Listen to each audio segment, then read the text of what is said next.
Welcome to Shadow of Truth, how he uncovered the lie that destroyed his life. Subscribe only if you're ready to learn how one lie can ruin everything you thought you knew. The night the police sirens tore through the quiet streets of Ridgewood, Daniel Hayes sat alone in his car, hands shaking against the steering wheel. He wasn't running from anyone. He wasn't hiding from a crime. He was just trying to breathe. 40 minutes earlier, he had walked into the human resources office of a tech company in downtown Boston, expecting a routine onboarding meeting. Instead, he walked out feeling like his entire existence had been erased and rewritten without his permission. The recruiter's face had shifted from polite to uneasy when she reviewed his file. She apologized. That was the strange part. Recruiters don't apologize during background checks. But she did. She excused herself, walked out of the room, and returned with two other managers. They whispered, exchanged glances, then delivered a sentence that still echoed in Daniel's head like a siren he couldn't outrun. "We can't move forward because your records don't match the information you provided." Daniel tried to explain. His social security number was real, his birth certificate was real, everything was real. But they slid the printed results across the table, and he saw something impossible. According to official records, Daniel Hayes had a different birthplace, a different previous address he had never lived in, and an alert flag attached to his file from an agency he had never interacted with. "Is this some sort of identity mix-up?" he asked. They didn't answer. They just told him the system rejected his application instantly and recommended he verify his identity with local authorities. That's why he sat in his car now, heart pounding, staring at a life that suddenly felt like it didn't belong to him. The night air pressed cold against the windows. A police cruiser sped past him toward the neighborhood park, lights flashing, an officer speaking urgently over the radio. Strange timing, Daniel thought. Nothing ever happened in Ridgewood, but tonight, everything felt different. His life, his memories, the quiet town he trusted, it all felt like a puzzle with missing pieces. He finally started the engine and drove home, hoping his mother would answer the questions he couldn't even form yet. But when he walked inside, the house felt off, not dangerous, not alarming, just wrong. A drawer left open in the hallway, a family photo missing from the wall, a stack of old mail on the table that hadn't been there earlier. "Mom?" he called, no answer. He found her in the living room, sitting stiffly on the couch as if she'd been waiting for him. Her eyes flicked toward the door before she managed a fragile, tense smile. "You're home early," she said. "There's a problem," he replied. "With my background check." The silence that followed was heavy, thick enough to choke on. His mother looked down, her hands tightening around the blanket on her lap. That's when Daniel felt something he had never felt in his own home, the sense that he was being lied to. "What did you find?" she whispered. "I don't know," he said, "but apparently I'm not who I think I am." His mother closed her eyes for a long moment. Too long. When she finally spoke, her voice was thin. "Everything's fine. Sometimes these systems make mistakes." "Mom," he said softly, "this wasn't a glitch." She didn't reply. So he went upstairs. And that's when the next piece of the puzzle shifted. His father's old study door was slightly open. His father had passed away nearly 7 years ago, and the room had been kept untouched since.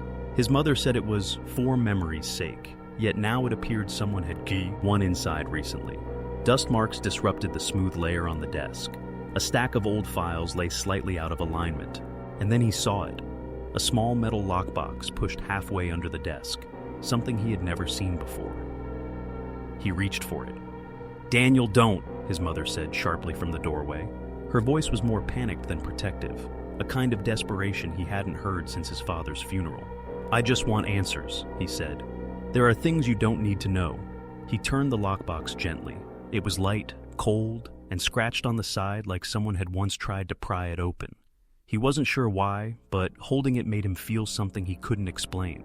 A strange pull, almost like it was connected to the pieces of his past that never made sense.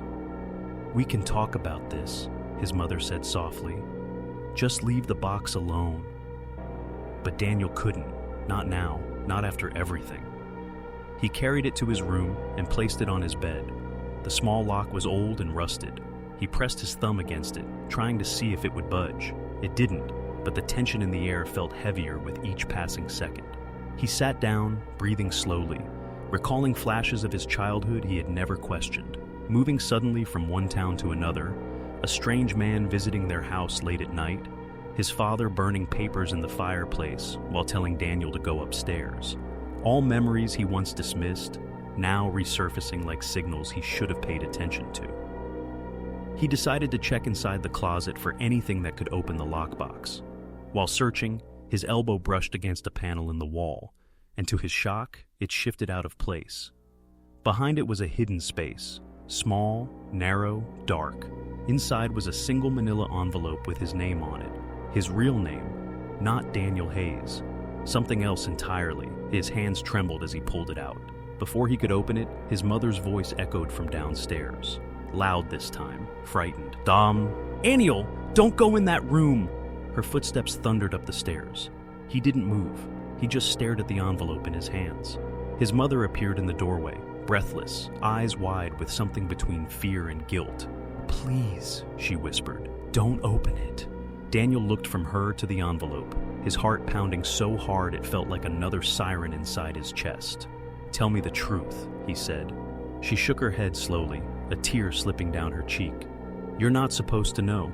He opened the envelope, and what he saw inside wasn't a birth certificate or an adoption file or anything he expected. It was a single photograph. A photograph of him as a child, with a stranger he had never seen in his life. A stranger marked as his guardian.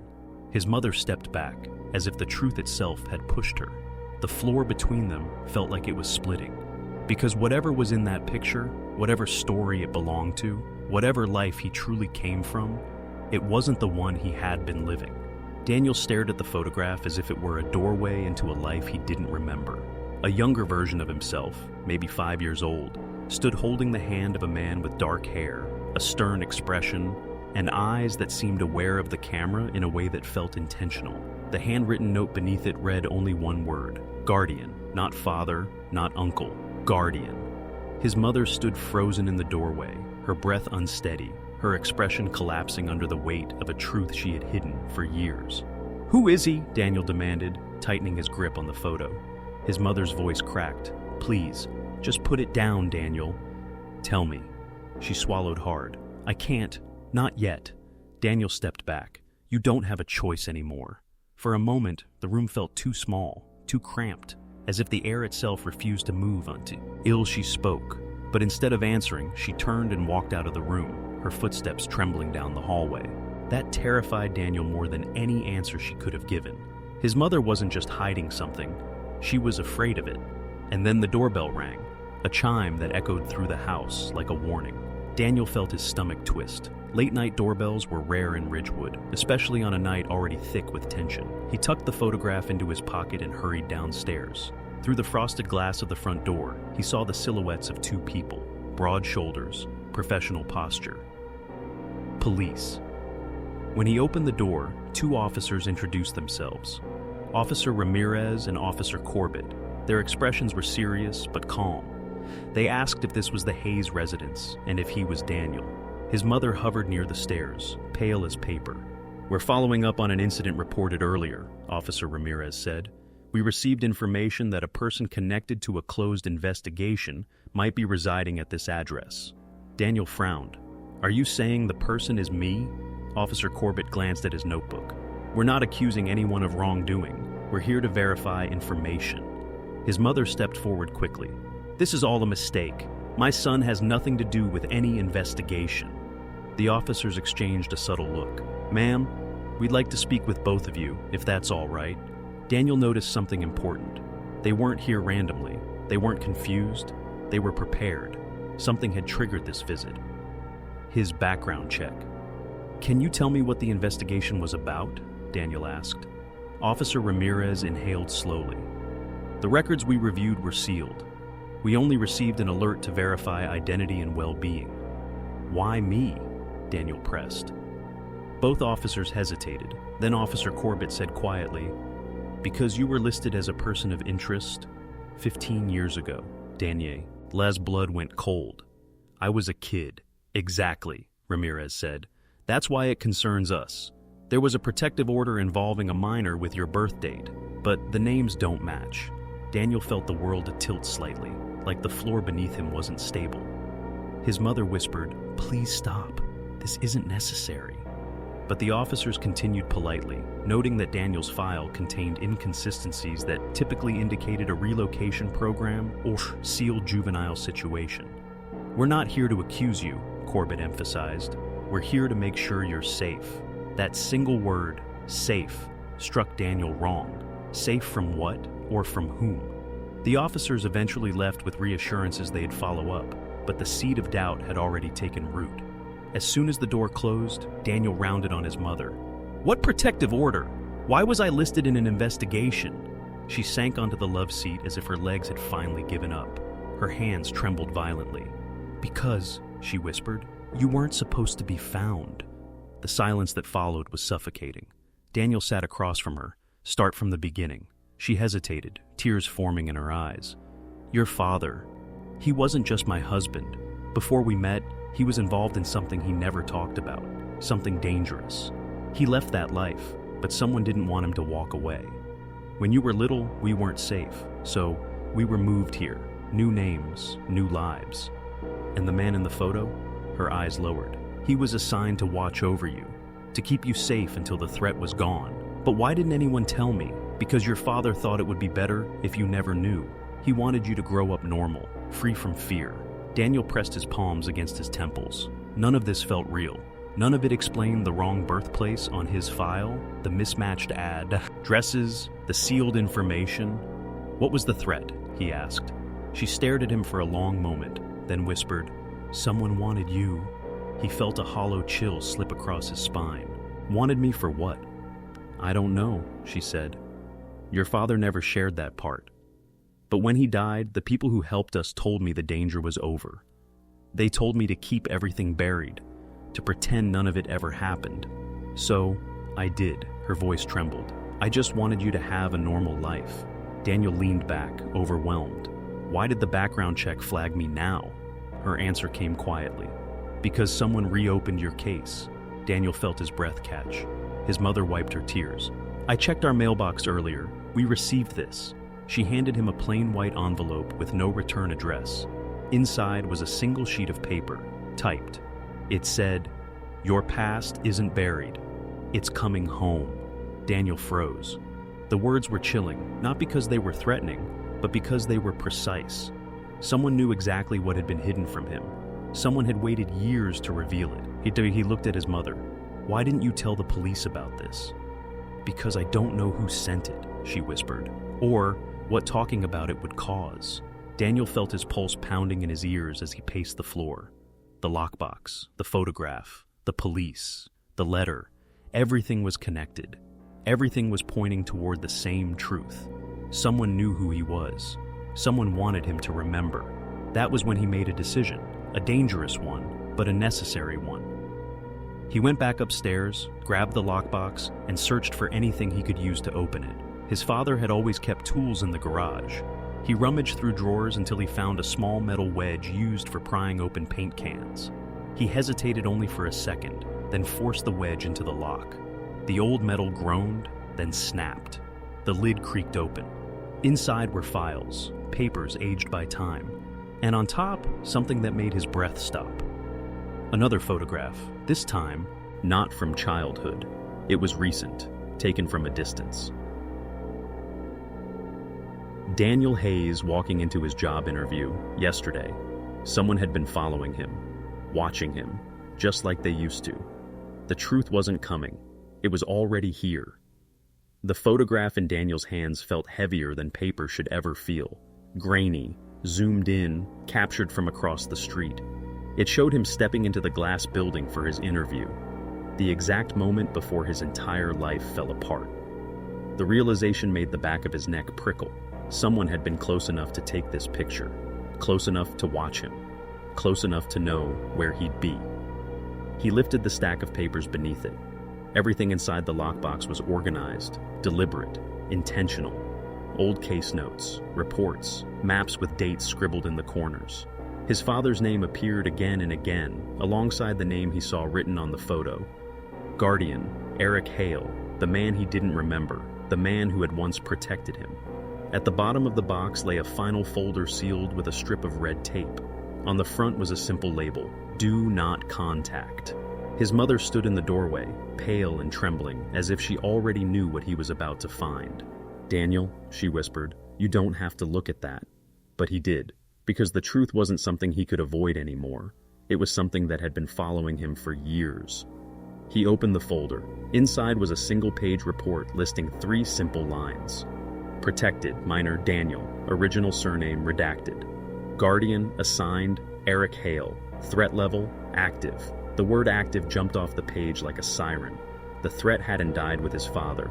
It hadn't vanished with time. It was still out there, still looking. His mother stepped closer. "We weren't supposed to keep those files. Your father hid them because he didn't trust the people who gave them to us." "Why?" Daniel asked. Her voice shook. "Because someone involved in the program went missing, and the ones who disappeared were always the ones closest to the truth." Daniel stared at her, the pieces falling into place too quickly to ignore. "Mom," he said carefully, "is that why we moved so many times when I was a kid? Was that why Dad burned papers in the fireplace? Why he never let me walk home alone?" She nodded slowly, eyes filling with tears. "He tried his best to protect you, but he never told me the full story. He only said someone had a reason to find you, and that we had to stay hidden until they lost interest." "But they didn't," Daniel whispered. "Whoever they are, they didn't stop. They waited." He took the second photograph from the lockbox, assigned the one of him as a child, and held it beside the recent picture of him entering the interview building. The angles were eerily similar, the tone, the distance, the same careful hidden watchfulness. This wasn't random. This was a continuation. His mother sat down, her shoulders trembling under the weight of truths she never wanted to release. "After your father died, they told me the threat was gone, that we could finally live without looking over our shoulders. I wanted to believe them. I needed to." Daniel's voice was steady, but it wasn't true. "No," she whispered. "It wasn't." The house felt too quiet, too still, as if the walls listened. Daniel couldn't stay inside, not after what he knew now. He grabbed the folder, the photographs, and the envelope with the typed message. His mother reached for his arm. "Where are you going?" "To find out who sent this," he said. "And why." "Daniel, please." But he stepped away before she could stop him. Outside, the late-night air was cold enough to sting his lungs. The empty street was washed in the poodle glow of streetlights.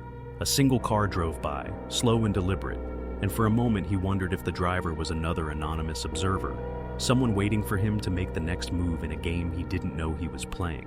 He unlocked his own car and slid inside, placing the lockbox on the passenger seat.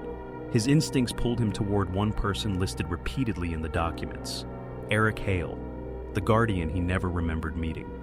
The last known address listed was from years ago, but it was all he had. A small town 2 hours away, rural, quiet, the kind of place people disappeared to when they didn't want to be found. Daniel started the engine. The drive felt surreal, headlights carving through long stretches of empty road, radio static humming low in the background, every shadow outside his windows feeling sharper than it should. He replayed every odd memory from his childhood: strangers staring too long, whispered arguments between his parents, sudden moves in the middle of the night. The truth had always been close. He just hadn't been old enough to see it. When he reached the address from the file, the area looked abandoned: overgrown grass, a broken mailbox, a dark cabin set far back from the road. Daniel parked his car beneath a dead tree and approached the porch slowly. The boards creaked under his weight. He knocked, once, twice, a third time. No answer. But then he heard a sound, movement inside, a cautious footstep, a pause, another. "Eric Hale," Daniel called out. Silence. He tried again, louder. "I just want answers." Something shifted behind the door. A lock slid open. The door cracked, revealing a man in his late 50s, with tired eyes and a cautious expression. The same man from the childhood photo. "Yes?" The man, Sked, voice low. "I'm Daniel," he said. "Daniel Hayes." Eric Hale stared at him for a long, unreadable moment. "I was wondering when you'd find me," he finally replied. Daniel's breath caught. "You knew this day would come?" "I knew it was possible." Eric opened the door wider. "Come inside, but quickly." Daniel stepped past the threshold. Eric closed the door behind him and locked it. "What's going on?" Daniel asked. Eric walked to a table covered in old maps, files, and notes. Before your father died, he contacted me. He told me something I hoped I'd never have to act on. Daniel's pulse quickened. What did he tell you? That the person who once targeted your family never stopped searching. He glanced at Daniel. Your father believed someone on the inside leaked your new identity. Daniel felt a cold pressure settle in his chest. Do you know who? Eric nodded slowly, almost reluctantly. Then he opened a drawer and took out a file marked confidential. Inside was a name, one that made Daniel's stomach twist. It wasn't a stranger. It wasn't a man from his past. It wasn't someone hidden in the shadows. It was someone Daniel knew, someone he trusted, someone who had been in his life recently. Eric said the name quietly, a grim finality in his voice. The person looking for you is the one who reopened your case. Daniel staggered back. But that doesn't make sense. Why now? Eric held Daniel's recent photo, the one taken yesterday. Because they finally found you, and they never wanted you to know the truth. Daniel felt the room tilt around him. Who leaked my location? He whispered. Eric met his eyes. Someone in your own family. The truth hit harder than anything Daniel had imagined. His life hadn't been destroyed by a random lie. It had been destroyed from the inside. Eric put a hand on Daniel's shoulder. And if they know you're aware, they'll come for you. Daniel's heartbeat roared in his ears. The story he thought he knew, the family he trusted, the life he lived, had never belonged to him. The truth was darker, deeper, still unfolding, and the person behind everything wasn't done, not even close. If you think this story was intense, trust me, you're not ready for what's coming next. Hit subscribe, drop a comment, and turn on notifications, because the next case will shake you even harder.